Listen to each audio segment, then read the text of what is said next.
Hi guys, welcome you all to the channel. Today we will discuss about Consumer Protection Act 1986 और 2019 के Consumer Protection Act के बारे में भी discuss करेंगे। कंज्यूमर प्रोटेक्शन एक्ट 1986 में सबसे फर्स्ट टाइम आया था कंज्यूमर्स को प्रोटेक्ट करने के लिए। उस टाइम पे और उसके पहले बेसिकली क्या होता था कि चीटिंग, कस्टमर का शोषण, धोखा ये बहुत ही रैम्पेंट था। जैसे कि आपने अगर पैसा किसी सामान के लिए पे कर दिया तो सामान ख़राब आ जाता था, वेट कम दे देते थे शॉपकीपर्स, जिधर से अगर सपोज़ आपने 1 केजी के लिए ऑर्डर किया था 900 ग्राम्स ही दे रहे हैं। ये सारी चीज़ें, इनफैक्ट गारंटी और वारंटी भी कवर नहीं करना, तो ये सारी चीज़ें बहुत रैम्पेंट था। तो ऐसे सिचुएशन से कस्टमर को बचाने के लिए और जो ऐसे माल प्रैक्टिसेस में इंडल्ज होते थे उनको एक लॉ का डर पैदा करने के लिए कंज्यूमर प्रोटेक्शन एक्ट 1986 एनेक्ट करा गया। तो जबकि ये एक पहला ऐसा लॉ नहीं था कि जो सिर्फ कंज्यूमर को प्रोटेक्ट करने के लिए बनाया गया था। इसके पहले भी बहुत सारे एक्ट्स बनाए गए थे, जैसे Indian contract act, transfer of property act, FSSAI food safety standard authority of India के अंडर में वेरियस एक्ट्स बनाए गए। लेकिन प्रॉब्लम इन एक्ट्स के साथ ये था कि ये बहुत ही टाइम कंज्यूमिंग, क्योंकि इसमें आपको सिविल सूट फाइल करना पड़ता है। सिविल केस में सिविल केसेस होते हैं और सिविल केसेस में आपको सिविल कोर्ट को अप्रोच करना पड़ता है, जो कि बहुत टाइम कंज्यूमिंग होता था और टाइम कंज्यूमिंग के साथ साथ पैसे भी बहुत जाते थे।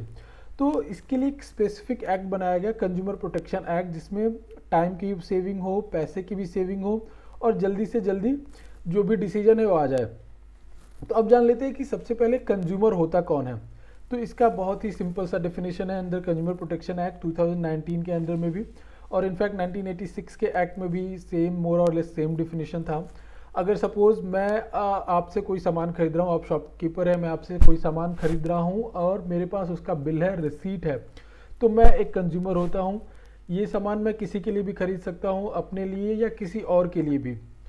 अगर सर्विसेज की बात आती है तो अगर सपोज़ मैं ओला के सर्विसेज ले रहा हूँ या फिर उबर के सर्विसेज ले रहा हूँ, उसमें बैठ के जा रहा हूँ किधर, तो वो सर्विसेज में काउंट होता है। और सर्विसेज भी आता है कंज्यूमर प्रोटेक्शन एक्ट के अंडर में। अगर आप किसी भी कंपनी का या किसी का भी आप सर्विसेज अवेल करते हैं तो आप अगेन कंज्यूमर के रूप में आते हैं और कंज्यूमर प्रोटेक्शन एक्ट के अंडर में आप प्रोटेक्टेड हैं।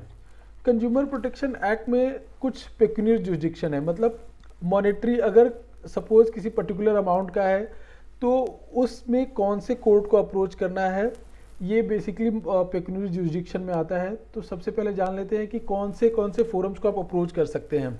एक तो स्टेट लेवल पे होता है, एक डिस्ट्रिक्ट लेवल पे और एक नेशनल लेवल पे। तो सबसे पहले अगर आपको कुछ प्रॉब्लम होता है तो आप डिस्ट्रिक्ट फोरम को अप्रोच करते हैं, और जिसमें पेक्यूनियर जुरिडिक्शन डिसाइडेड है ऑलरेडी। 1 करोड़ तक के मैटर को आप स्टेट फोरम को अप्रोच कर सकते हैं, और 1 करोड़ से 10 करोड़ तक अगर कोई प्रॉब्लम है तो वैसे में आप स्टेट फोरम में, स्टेट लेवल पे जो फोरम बनाया गया उसको अप्रोच कर सकते हैं। और 10 करोड़ से ऊपर है, 10 करोड़ से ज़्यादा है तो आप नेशनल फोरम में अप्रोच कर सकते हैं डायरेक्टली। तो ये तीनों क्राइटेरिया था। बट बेसिकली अगर आपका अगर 1 करोड़ से कम है तो आप बेसिकली आपको डिस्ट्रिक्ट फोरम को अप्रोच करना है। उसके ऊपर है तो अगर 1 करोड़ से 10 करोड़ है तो आपको स्टेट फोरम में, फिर नेशनल फोरम में। बट अगर आप डिस्ट्रिक्ट फोरम में अगर आपका केस कोई डिफीट होता है, अगर उसके अगेंस्ट आपको जाना है तो आप फिर नेशनल फोरम में जा सकते हैं स्टेट फोरम के बाद। अगर स्टेट फोरम में भी आपको अगर कोई सेटिस्फैक्ट्री डिसीजन नहीं आ रहा है आपके लिए, तो आप नेशनल फोरम जाने के बाद फिर आप सुप्रीम कोर्ट को डायरेक्टली अप्रोच कर सकते हैं। ऐसे सिचुएशन में बेसिकली डायरेक्टली आप सुप्रीम कोर्ट को अप्रोच नहीं कर सकते हैं, बट कंज्यूमर प्रोटेक्शन एक्ट के अंडर में अगर आप नेशनल फोरम से आपका कोई भी केस आपके अगेंस्ट जाता है तो आप डायरेक्टली सुप्रीम कोर्ट को अप्रोच कर सकते हैं। तो अगर आपको कोई भी फोरम अप्रोच करना है तो सबसे पहले क्या करना होगा आपको, तो सबसे पहले आपको जो अपोजिट पार्टी है उसको एक लीगल नोटिस देना होगा। जी हाँ, लीगल नोटिस देना सामने वाली पार्टी को, अपोजिट पार्टी को देना मैंडेटरी है।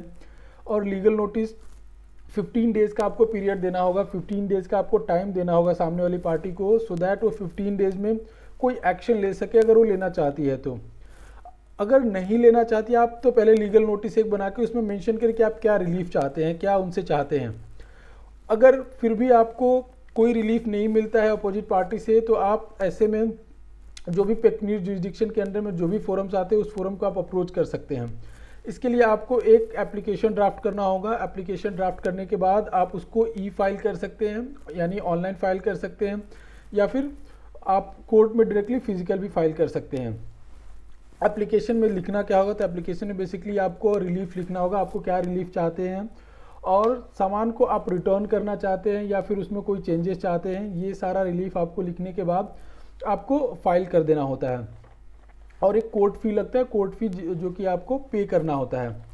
अगर आपको फिर भी अगर कोई रिलीफ नहीं मिलता है किसी फोरम से, तो आप डायरेक्टली सुप्रीम कोर्ट को अप्रोच कर सकते हैं किसी भी फोरम के जजमेंट के अगेंस्ट।